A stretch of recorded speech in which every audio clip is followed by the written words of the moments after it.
It's 6:33 na ng gabi. Ititest ko lang tong Ace Insta360 Ace action camera kung kumusta ba to sa gabi. Kasi sabi nila malupit daw to sa sa night recording compared to sa Osmo action camera sa Hero. Ito yung pinaka malupit. Ito yung naging stand out. So napaka stable daw nito. Makikita natin. Ito yung night light. Yan, nakikita nyo yung street light dyan sa gilid ng kalsada. Yan yun. In a normal street light, kung nakikita ba, maliwanag ba yung kanyang kuha compared sa, wala akong i-compare na ibang action camera pero I think and I thought and palagay ko maliwanag to. Mas maliwanag to dun sa ibang nagamit ko. Yung mga nagamit ko ng action camera, yung pinakauna kong action camera SJ4000 SJ camera. Then sunod yung Osmo action cam na DJI, yung pinakaunang Osmo action cam. Pangalawa yung Hero 7 Black na Black Edition. Kaya nga black. Yung pangatlo, eto ng Ace. Eto, hindi ito yung Ace Pro hindi ito yung Ace Pro. Ace lang to. Ito yung ginawa ko kasi ito yung kaya ng budget ko wala akong pang budget ng malaki-laking klase. Pero from my reviews from YouTube, compare as almost the same. Yung camera lang yung nabago.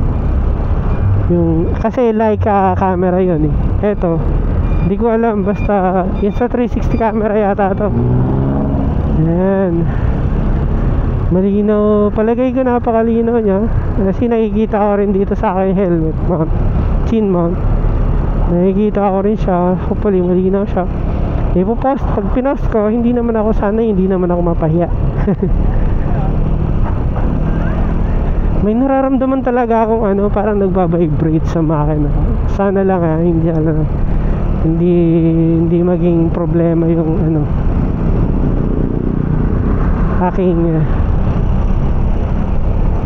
walang maging problema ang aking motor.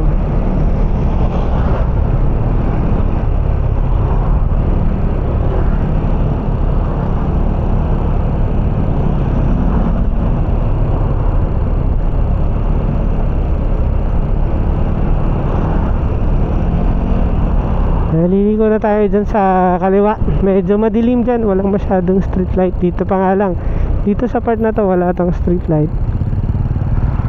Titingnan natin kung okay ba siya sa walang street light. Gaya nyan, napakalakas ng ilaw.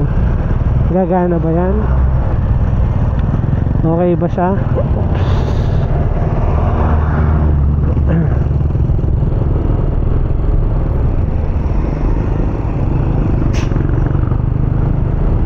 Ang baho. Sagad. Taina, ang baho.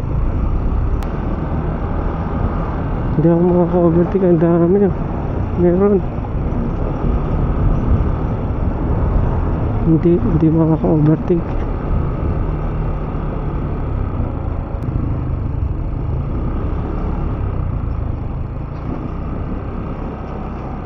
Taina, ang baho.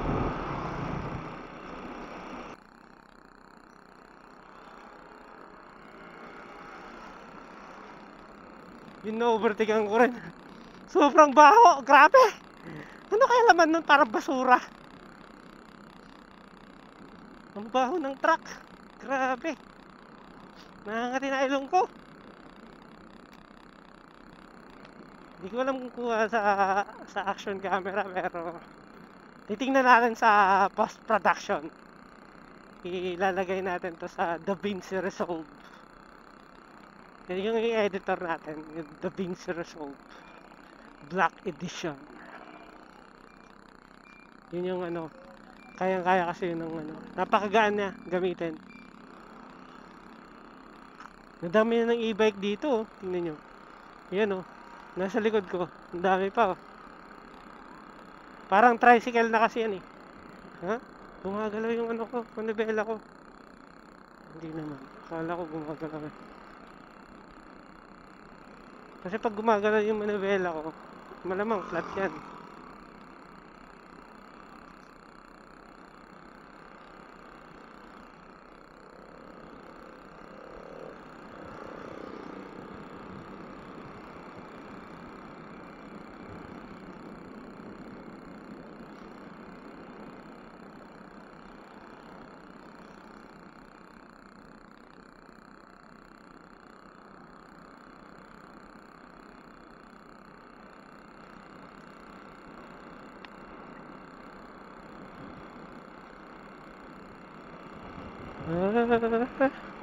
Street light. Yan, walang street light. Ito may street light. Liko na tayo dito sa madilim na to. Makikita ba yan? Itong kalyeng to. Yan ba? Yung taong yan, makikita ba yan?